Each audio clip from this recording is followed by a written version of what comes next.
খাওয়াবো। এই যে বিকেলবেলা টিফিন করে নিয়ে এসেছি রুটি, এই যে রুটি করে নিয়ে এসেছি, একটা খাওয়া হয়ে গেছে, এখনো দুটো আছে। আর পটল আলুর তরকারি, আর এই যে মন্ডা মন্ডা, এই যে লাড্ডু আছে, আর এখানে আছে আমের আচার। তাই এই যে রাজা সোনাকে এখন খাইয়ে দিচ্ছি, ও খেয়ে টিউশনে যাবে। এটা হচ্ছে বিকেলের খাবার। এই মাত্র গরম গরম রুটি করে নিয়ে আসলাম।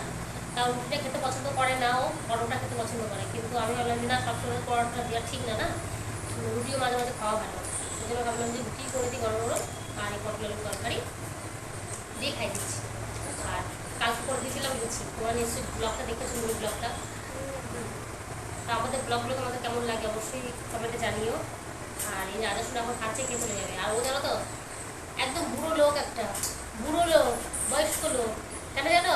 ও মুড়ি খেতে পারে না। ও একদম মুড়ি খেতে পারে না। এই দেখো, তরকারি দিয়ে রুটি নেবে মুখে আর আচার নেবে, কিন্তু এই যে মন্ডা মন্ডা পাতেই পড়ে থাকবে, আর এই লাড্ডু পাতেই পড়ে থাকবে। এই শুধু খেতে হবে আমাকে, একদম খায় না। তা এরকম বিকেলের টিফিন তোমরা কারা কারা খেতে ভালোবাসো অবশ্যই কমেন্টে জানিও।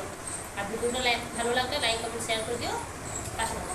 চলো, মিনি ব্লগটা কেমন লাগলো কিছু বলো, টাটা।